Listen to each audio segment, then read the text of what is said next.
ನಿನ್ನೆ ರಾಮುಲು ಅವರು ಭೇಟಿ ಕೊಡ್ತಾರೆ. ಯಾಕೆ ಅಂತಂದರೆ ಅವರ ಸಮುದಾಯದ ಹುಡುಗ ಸತ್ತಿದ್ದಾನೆ, ಇದು ಏನೂ ಆಗಿಲ್ಲ ಅನ್ನೋ ರೀತಿಯಲ್ಲಿ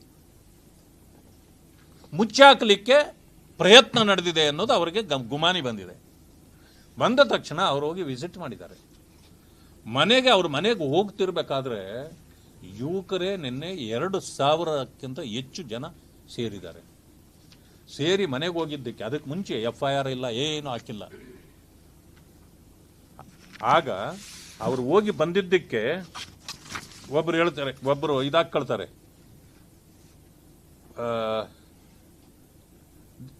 ದಿ KA 37 ರೈಡರ್ ಅಂತೇಳಿ ಒಬ್ಬ ಹೆಂಗೆ ಹೇಳಿದಾನೆ ಅಂದರೆ ಅಂತ ನಗ್ತಾರಲ್ಲ ಹಂಗೆ ಹಾಕ್ಕೊಂಡು ಎ ಪೊಲಿಟಿಷಿಯನ್ ಕೇಲ್ ಬೋಲ್ತೆ ಅಂತ, ಎ ಪೊಲಿಟಿಷಿಯನ್ ಕೇಲ್ ಬೋಲ್ತೆ ಅಂತ ಒಬ್ಬರು.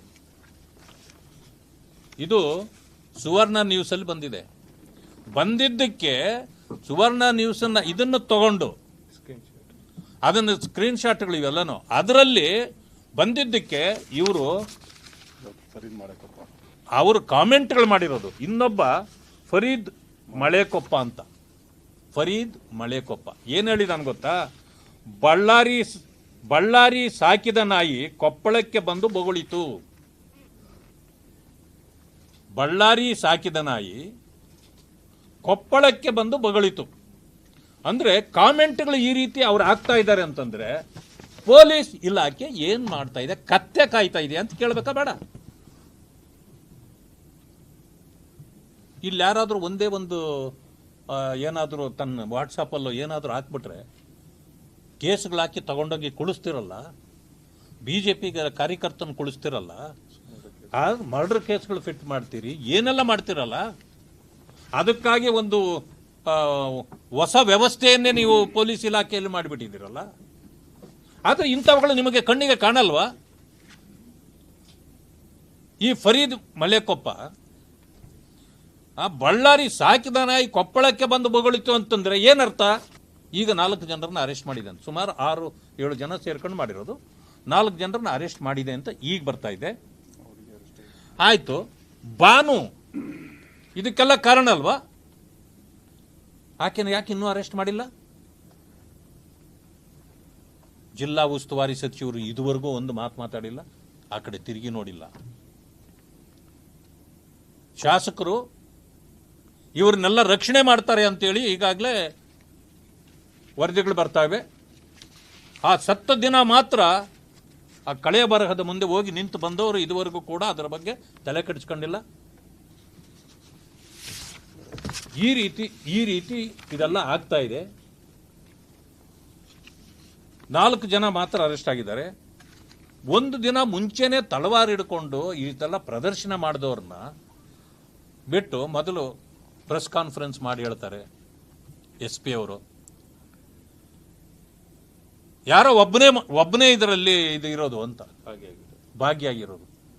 ಹಾಗಿದ್ರೆ 4 ಜನರನ್ನ ಯಾಕೆ ಅರೆಸ್ಟ್ ಮಾಡಿಬಿಟ್ಟಿದ್ದೀರಿ? ನಿಮಗೆ ಒಬ್ಬರೇ ಅಂತ ಗ್ಯಾರಂಟಿ ಗೊತ್ತಾದ ಮೇಲೆ 4 ಜನರನ್ನ ಯಾಕೆ ಅರೆಸ್ಟ್ ಮಾಡಿದ್ದೀರಿ? ಇನ್ನೂ ಎಷ್ಟು ಕೊಲೆಗಳು ಆಗಬೇಕಾಗಿದೆ? ಓಲೈಕೆ ರಾಜಕಾರಣ ಈ ರಾಜ್ಯವನ್ನ ಎಲ್ಲಿಗೆ ತೆಗೆದುಕೊಂಡು ಹೋಗ್ತಾ ಇದೆ? ಪ್ರತಿಯೊಬ್ಬರು ಇದನ್ನು ಪ್ರಶ್ನೆ ಮಾಡಬೇಕಾಗಿದೆ.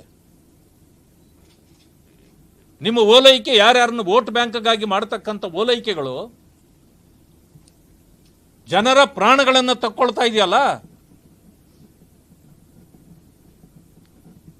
ಏನ್ ಮಾಡ್ಬೇಕೀಗ?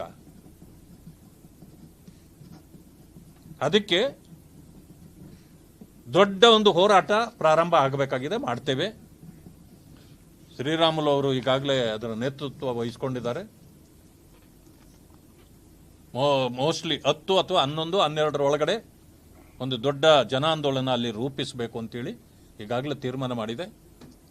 ಉದ್ದೇಶ ಏನಂತಂದರೆ ಇಂಥವುಗಳನ್ನು ಅಲ್ಲೆಲ್ಲೇ ಮುಚ್ಚಾಕ್ತಕ್ಕಂಥದ್ದು ಭಾಳ ನಡ್ಕೊಂಡು ಬರ್ತಾ ಇದೆ. ಸುಹಾಸ್ ಶೆಟ್ಟಿ ಅವರ ಕೊಲೆ ಆದಾಗಲೂ ಕೂಡ ಇದೇ ವ್ಯವಸ್ಥೆ ಆಗಿತ್ತು.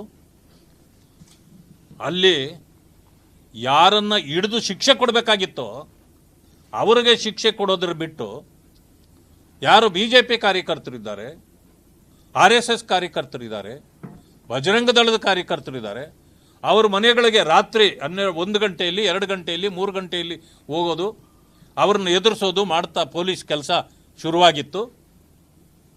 ಆ ಕಾರಣದಿಂದ NIA ಕೊಟ್ಟ ಮೇಲೆ ಈಗ ಸತ್ಯಾಂಶ ಹೊರಗಡೆ ಬರ್ತದೆ. ಈಗ ಅವರ ಚಟುವಟಿಕೆ ಕಡಿಮೆ ಆಗಿದೆ. NIA ಕೊಟ್ಟ ಮೇಲೆ ಈಗ ಸದ್ದು ಗದ್ದಲವಿಲ್ಲದಂಥ ಪರಿಸ್ಥಿತಿ ಇದೆ ಅಲ್ಲಿ. ಇದು ಮುಂದುವರಿಯಬಾರದು ಅನ್ನೋದಾದರೆ, ಉತ್ತರ ಕರ್ನಾಟಕಕ್ಕೆ ಇದು ರೀಚ್ ಆಗಬಾರ್ದು ಅನ್ನೋದಾದರೆ ಸರ್ಕಾರ ಸ್ವಯಂ ಪ್ರೇರಿತವಾಗಿ, ನಾವು ಕೇಳೋದೇ ಬೇಕಿಲ್ಲ, ಇದನ್ನು ಕೂಡ NIAಗೆ ಕೊಡಬೇಕು ಅಂತೇಳಿ ತಮ್ಮೆಲ್ಲರ ಮೂಲಕ ನಾನು ಪಡಿಸ್ತೇನೆ. ಇವತ್ತು ಮುಖ್ಯಮಂತ್ರಿಗಳ ಪ್ರವಾಸ ಬೇರೆ ಇತ್ತು. ನಾವು ಅಂದ್ಕೊಂಡಿದ್ವಿ ಇದಕ್ಕೆ ಏನೋ ಇದೆಲ್ಲಕ್ಕೂ ಇವತ್ತು ಶಮನ ಸಿಗುತ್ತೆ, ಅವರು ಇಲಾಖೆಯನ್ನು ಎಚ್ಚರಿಸ್ತಾರೆ, ಒಂದು ಶಿಸ್ತಿನ ರೀತಿಯಲ್ಲಿ ಅದಕ್ಕೆ ಕ್ರಮ ಜರುಗಿಸ್ತಾರೆ ಅಂತ ನಾವು ಅಂದ್ಕೊಂಡಿದ್ವಿ. ಹೋದ ವಾರನೂ ಇತ್ತು, ಹೋಗ್ಲಿಲ್ಲ.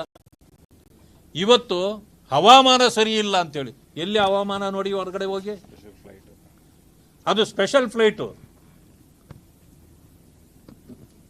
ಅವರು ಬಳ್ಳಾರಿಗೆ ಹೋಗಿ ಅಲ್ಲಿಂದ ಕೊಪ್ಪಳಗೆ ಹೋಗ್ಬೇಕಾಗಿತ್ತು, ಮತ್ತೆ ರಾಯಚೂರಿಗೆ ಹೋಗ್ಬೇಕಾಗಿತ್ತು, ಅಲ್ಲಿಂದ ಬೈ ರೋಡ್ ಹೋಗ್ಬೇಕಾಗಿತ್ತು. ಆದರೆ ಇವೆಲ್ಲಕ್ಕೂ ಉತ್ತರ ಕೊಡಬೇಕಾಗತ್ತಲ್ಲ, ಆ ಕಾರಣಕ್ಕೆ ಇವತ್ತು ಅವರ ಪ್ರವಾಸವನ್ನು ರದ್ದುಗೊಳಿಸಿದ್ದಾರೆ.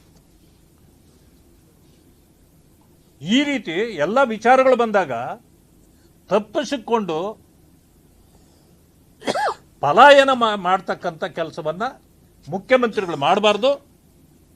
ತಕ್ಷಣ ಇದನ್ನು NIAಗೆ ಕೊಡಬೇಕು, ಆ ಫ್ಯಾಮಿಲಿಗೆ ರಕ್ಷಣೆ ಕೊಡಬೇಕು, ಅವರಿಗೆ, ಆ ಫ್ಯಾಮಿಲಿಗೆ, ಉಳಿದವರಿಗೆ ಕಾನೂನು ಪ್ರಕಾರ ಅವರು SC SC ಗಳಿಗಂತಂದಾಗ ಸೋಷಿಯಲ್ ವೆಲ್ಫೇರ್ ಡಿಪಾರ್ಟ್ಮೆಂಟಿಂದ ಅವರಿಗೆ ಒಂದು ಹಣ ಸಿಗುತ್ತೆ, ಮತ್ತು ಜಮೀನು ಕೊಡ್ತಕ್ಕಂಥ ಕೆಲಸ ಮಾಡಬೇಕು, ಮತ್ತು ಆ ಮನೆಯಲ್ಲಿ ಒಬ್ಬರಿಗೆ ಕೆಲಸ ಕೊಡಬೇಕು, ಇದೆಲ್ಲವೂ ಇದೆ.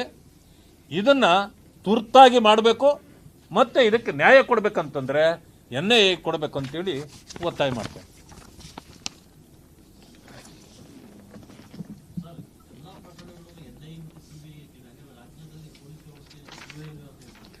ಪೊಲೀಸರು ಸರಿ ಇದ್ದಾರೆ, ಸರ್ಕಾರ ಸರಿ ಇಲ್ವಲ್ಲ. ವ್ಯವಸ್ಥೆ ಸರಿ ಇಲ್ಲ.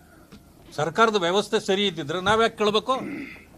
ನಮಗೆ ನಮ್ಮ ಪೊಲೀಸ್ ಮೇಲೆ ಗೌರವ ಇದೆ, ಅವ್ರ ಬಗ್ಗೆ ಗೌರವ ಇದೆ, ಇಲ್ಲ ಅಂತಲ್ಲ. ನಮ್ಮ ಪೊಲೀಸು ಒಳ್ಳೊಳ್ಳೆ ಎಂತೆಂಥ ಕೇಸುಗಳನ್ನು ಭೇದಿಸಿರ್ತಕ್ಕಂಥವರು ನಮ್ಮ ಇಲಾಖೆಯಲ್ಲಿದ್ದಾರೆ. ಆದರೆ ಅವ್ರನ್ನ ನಡೆಸ್ಕೊಳ್ತಕ್ಕಂಥ ಸರ್ಕಾರ ವ್ಯವಸ್ಥೆ ಸರಿ ಇಲ್ವಲ್ಲ. ಸರ್ಕಾರ ಏನು ಮಾಡ್ತು? ಒಳ್ಳೆಯ ಪೊಲೀಸು ಅಂತ ಹೇಳ್ತು. 11 ಜನ ಕಾಲು ತುಳಿತಕ್ಕೆ ಸಿಕ್ಕಿ ಸತ್ತಾಗ ಸರ್ಕಾರವೇ ಹೇಳ್ತು, ಅವ್ರದ್ದು ಏನೂ ತಪ್ಪಿಲ್ಲ ಅಂತ. ಮೊದಲ ದಿನ, 2ನೇ ದಿನ 5 ಜನರನ್ನ ಅವರೇ ಸಸ್ಪೆಂಡ್ ಮಾಡಿಬಿಟ್ರಲ್ಲ. ಇವರು ತಪ್ಪು ಅಂತ ಗೊತ್ತಾದ್ಮೇಲೆ, ಸರ್ಕಾರ ತಪ್ಪಿಗೆ ಸಿಕ್ಕಾಕೊಂಡ್ಮೇಲೆ, ಕಪ್ಪು RCBದು, ತಪ್ಪು ಸರ್ಕಾರದ್ದು, ಶಿಕ್ಷೆ ಪೊಲೀಸ್ನವ್ರದ್ದು. ಇದು ಸರಿನಾ? ಆಮೇಲೆ ಇದುವರೆಗೂ ಎಷ್ಟು ಇದನ್ನು ನೀವು COD ಕೊಟ್ಟಿದ್ದೀರಿ, SIT ಕೊಡ್ತೀರಿ, ಎಲ್ಲ ಕೊಟ್ಟು ಕೊನೆಗೆ ನಿಮಗೆ ಕೊಡೋ ಸರ್ಟಿಫಿಕೇಟ್ ಏನಂತಂದರೆ ಕ್ಲೀನ್ ಚಿಟ್ಟು.